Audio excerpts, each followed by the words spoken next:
Hello friends, welcome to my YouTube channel. Friends, हम कर रहे थे प्रीवियस ईयर क्वेश्चन साइंस के, बायोलॉजी के। तो आज ये बायोलॉजी की लास्ट वीडियो, क्योंकि बायोलॉजी के हमने सारे क्वेश्चन कर लिया है। आज लास्ट वीडियो होगी। तो 67 नंबर तक हमने कर लिया था। 68 नंबर आज देखते हैं।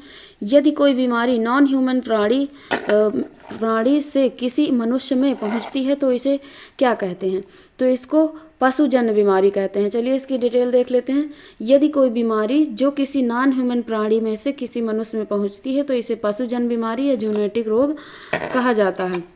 जानवर कभी कभी हानिकारक रोगाणु जैसे वायरस, बैक्टीरिया, परजीवी और कवक इत्यादि के वाहक होते हैं जो जूनोटिक रोगों का कारण बनते हैं, जिससे लोगों में गंभीर बीमारी का कारण बनते हैं। ठीक है, तो इसका आंसर हो जाएगा ए नंबर, पशुजन्य बीमारी। इसके बाद हम देखते हैं 69 नंबर है, निम्नलिखित में से किस प्रकार के प्रदूषण से पीलिया रोग फैल जाता है? तो किस प्रकार के प्रदूषण से पीलिया रोग फैलता है? तो जल प्रदूषण, जल से ये फैलता है। ठीक है, इसकी डिटेल देख लेते हैं। पीलिया रोग दूषित जल के संपर्क के साथ साथ रक्त, मूत्र या जानवरों के अन्य ऊतकों के संपर्क में आने से यह गंभीर रोग लोगों में फैलता है। पीलिया तब होता है जब रक्त से अधिक बिलिरुबिन पीले वर्णक की मात्रा बढ़ जाती है। जब बिलिरुबिन पीले वर्णक की मात्रा बढ़ जाती है तो इससे मानव शरीर का लीवर प्रभावित हो जाता है, जिसको हम कहते हैं कि पीलिया रोग हो गया। ठीक है, इसके बाद हम देखते हैं 70 नंबर क्वेश्चन है, हेपेटाइटिस ए किस प्रकार की बीमारी है? तो ये है भोजन दूषित से भी होती है, जल उत्पन्न बीमारी भी है और वायु उत्पन्न बीमारी भी है। तो इसका आंसर हो जाएगा डी नंबर।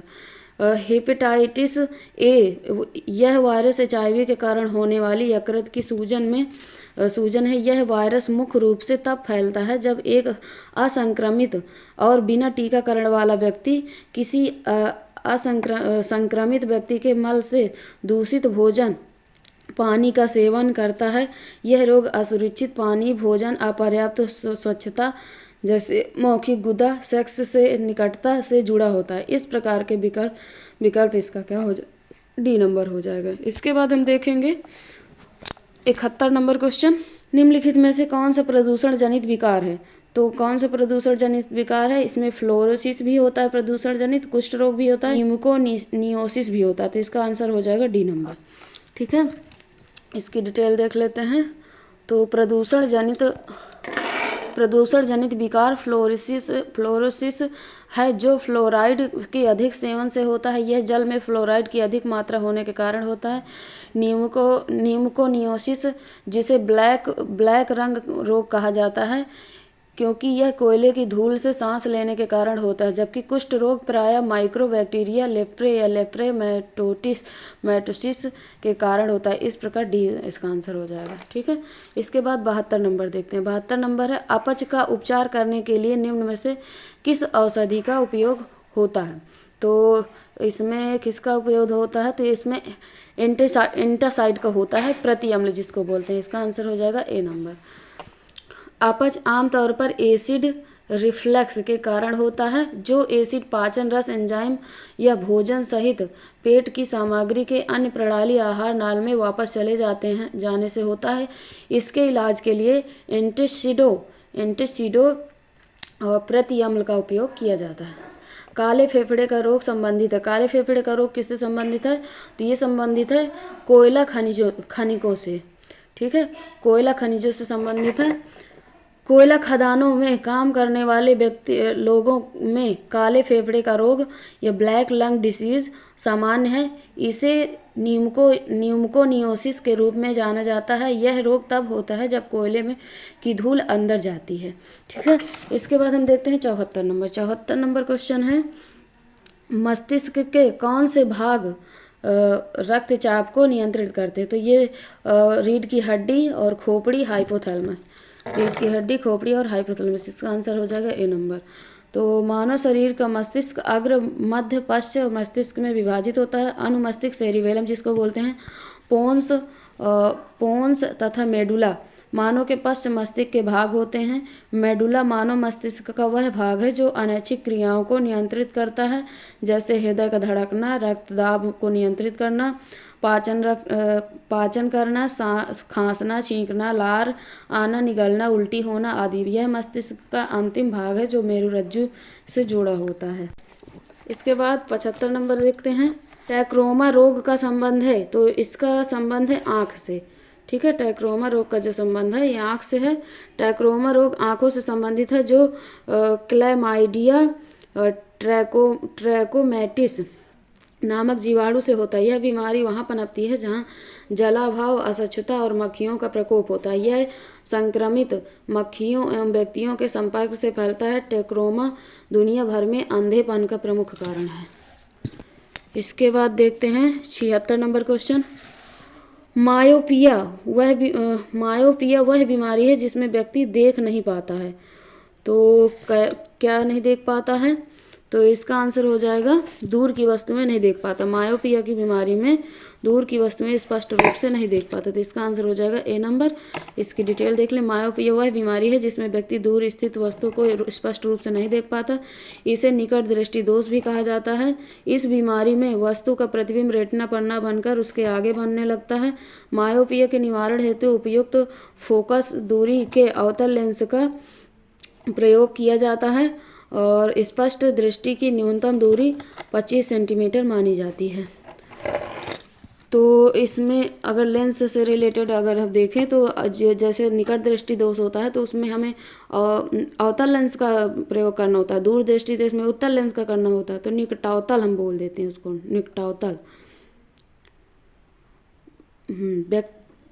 वेक्टर टीके प्रतिरोध शक्ति प्रदान करने के लिए कैसे काम करते हैं? तो ये वायरस को किसी भिन्न वायरस से संशोधित संकरण में रख कर करते हैं। तो इसका आंसर हो जाएगा सी नंबर। तो इसकी डिटेल। वेक्टर टीकों को प्रतिरोध शक्ति प्रदान करने के लिए वायरस को किसी भिन्न वायरस से संशोधित संक्रमण में रखा जाता है, जिससे वह शरीर में बीमारियों के विरुद्ध प्रतिरोधक क्षमता का निर्माण कर सके। एक वायरल वेक्टर वैक्सीन शरीर की जानकारी देने के लिए एक अलग वायरस के हानिकारक संकरण का उपयोग करता है, जिसे वेक्टर कहा जाता है, जो बीमारियों से रक्षा करने में मदद करता है। वैक्सीन शरीर को स्पाइक प्रोटीन की प्रतियां बनाना सिखाती है। इसके बाद हम देखते हैं 78 नंबर क्वेश्चन। 78 नंबर क्वेश्चन है कोविड टीकाएं प्रतिरक्षी प्रतिक्रिया को कैसे उत्तेजित करते हैं? तो ये कैसे उत्तेजित करते हैं? तो जीवित क्षीण SARS-CoV-2 वायरस प्रवेश करा के। इसका आंसर हो जाएगा ए नंबर। कोविड टीकाएं प्रतिरक्षी प्रक्रिया को जीवित क्षीण SARS-CoV-2 वायरस प्रवेश करा के उत्तेजित करते हैं। कोविड-19 टीके हमारे शरीर को कोविड वायरस के प्रतिरोधक क्षमता विकसित करने में मदद करते हैं। टीकाकरण के बाद शरीर में मेमोरी टी लिम्फोसाइट के साथ साथ बी लिम्फोसाइट की आपूर्ति भी बची रहती है, जो याद रखेगी कि भविष्य में उसे वायरस से कैसे लड़ना है। टीकाकरण के बाद शरीर को टी लिम्फोटिस और बी लिम्फोटिस का उत्पादन करने में आमतौर पर कुछ सप्ताह लगते हैं। सभी प्रकार के कोविड-19 टीके हमारे शरीर को उस वायरस को पहचानने और उससे बचाने में मदद करने के लिए प्रेरित करते हैं, जो कोविड-19 का कारण बनता है। तो इसका आंसर हो जाएगा ए नंबर। इसके बाद हम देखते हैं 79 नंबर। निम्नलिखित में से सुमेलित बताना है। सही सुमेलित बताना है। तो इसका आंसर देख लेते हैं हम। एनोरेक्सिया खाने का विकार होता है। एनोरेक्सिया जो होता है खाने का विकार होता है। इंसोम्निया होता है नींद संबंधी विकार। डिस्पनिया होता है सांस की तकलीफ। एनोस्मिया होता है गंध की आशंका या पूर्ण हानि। ठीक है, इसके बाद हम देखते हैं 80 नंबर। 80 नंबर क्वेश्चन में है निम्नलिखित कथन पर विचार करिए। तो इसमें जो है बोला है टेनियासिस एक आंतों का संक्रमण है जो टेप वर्म की 3 प्रजातियों टेनिया सोलियम, टेनिया सगिनाटा और टेनिया एशियाटिका के कारण होता है। जब मस्तिष्क में सिस्ट विकसित हो जाते हैं तो इस स्थिति में को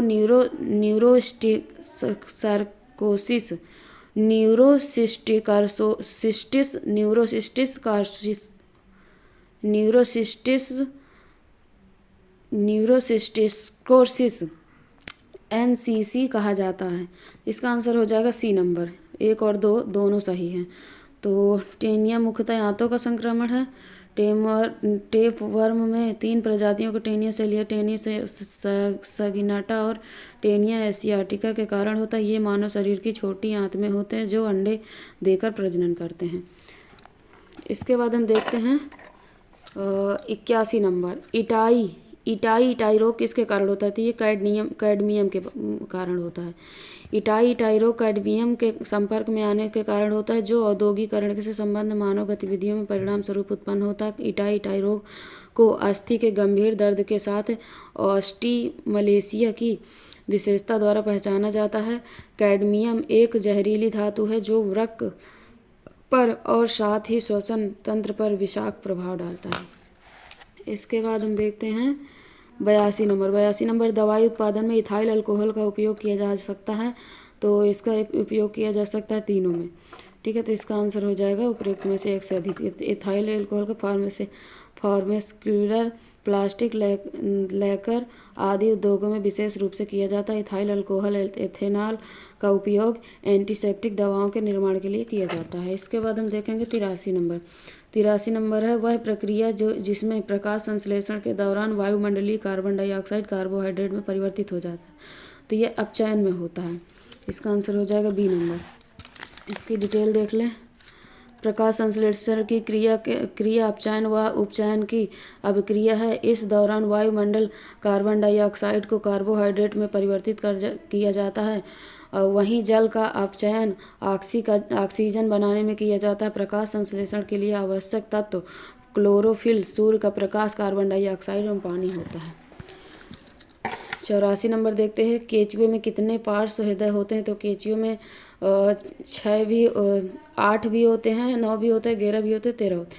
तो इसमें 6 दिया है, 8 भी दिया, तो इसका आंसर हो जाएगा 1 से अधिक। केचुए में कुल 5 जोड़ी हृदय होते हैं, जिनमें से 1 जोड़ी पृष्ठीय हृदय और 4 जोड़ी पार्श्व हृदय शामिल हैं। अतः केचुए में कुल 8 पार्श्व हृदय होते हैं। प्रत्येक पार्श्व हृदय शरीर के 7वें, 9वें और 11वें इसका आंसर हो जाएगा केचुए में 8 पार्श्व हृदय होते हैं। कितने होते हैं? 8 पार्श्व हृदय होते हैं। तो केचुए में 8 पार्श्व हृदय होते हैं। केचुए में कुल 5 जोड़ी हृदय होते हैं, जिनमें से जो जोड़ी पृष्ठीय हृदय होते हैं और 1 जोड़ी पृष्ठीय हृदय और 4 जोड़ी पार्श्व हृदय शामिल हैं। अतः केचुए में कुल 8 पार्श्व हृदय पाए जाते हैं। प्रत्येक पार्श्व हृदय शरीर के 7वें, 9वें, 11वें और 13वें खंड में मौजूद होता है। पार्श्व हृदय शरीर में रक्तचाप और परिसंचरण को बनाए रखने में जिम्मेदार होता है। इसके बाद हम देखेंगे 85 नंबर, भारतवर्ष में वनस्पति एवं जीवों की कितनी प्रजाति पाई गई? इसका हो जाएगा आंसर ए नंबर। 81,000 प्रजाति जीवों की और 47,000 प्रजाति वनस्पति की, ठीक है। और कहीं कहीं पे इसको 90,000 भी बोला जाता है। इसके बाद भारत विश्व के 12 प्रमुख जैव विविधता वाले देशों में से एक है। साथ ही भारत में लगभग 90,000 प्रजाति जीवों की और 47,000 प्रजाति वनस्पति की पाई गई। आयोग के निकटतम विकल्प ए हो जाएगा, निकटतम विकल्प, हाँ। तो 86 नंबर देखते हैं, मेडिकल केमिस्ट्री में दवाओं का वर्गीकरण किस आधार पर अधिक उपयोगी है? तो दवाओं के आधार पर ये उपयोगी है आणविक लक्ष्य। मेडिकल केमिस्ट्री में दवाओं का वर्गीकरण आणविक लक्ष्य आधार पर सबसे अधिक उपयोगी है। जब कोई औषधि रसायन के रूप में सक्रिय होती है तो शरीर के अंदर अणुओं को लक्षित करते हुए एक जैविक प्रतिक्रिया करती है। इनमें से अधिकतर जैविक प्रतिक्रिया तंत्रिका तंत्र को बाधित करते हैं। तो दोस्तों यहाँ से हमारे जीव विज्ञान के बायोलॉजी के क्वेश्चन समाप्त होते हैं प्रीवियस ईयर। और अब हम इसकी थ्योरी करेंगे, आपको थ्योरी करवाएंगे। तो अगली वीडियो हम कोशिका की लाएंगे, जो कि थ्योरी की क्लास होगी। प्रीवियस ईयर की सीरीज यहीं से ख़त्म होती है और इसको एक बार एग्जाम टाइम पे हम फिर से प्रीवियस ईयर करेंगे, ताकि हमारा रिवीजन हो जाए, क्योंकि कई बार प्रीवियस ईयर क्वेश्चन जो होते हैं रिपीट होते हैं। तो इसलिए हम प्रीवियस ईयर को अच्छे से करेंगे। तो चलिए, चैनल को सब्सक्राइब कर लीजिएगा और हमें सपोर्ट करने के लिए थैंक यू।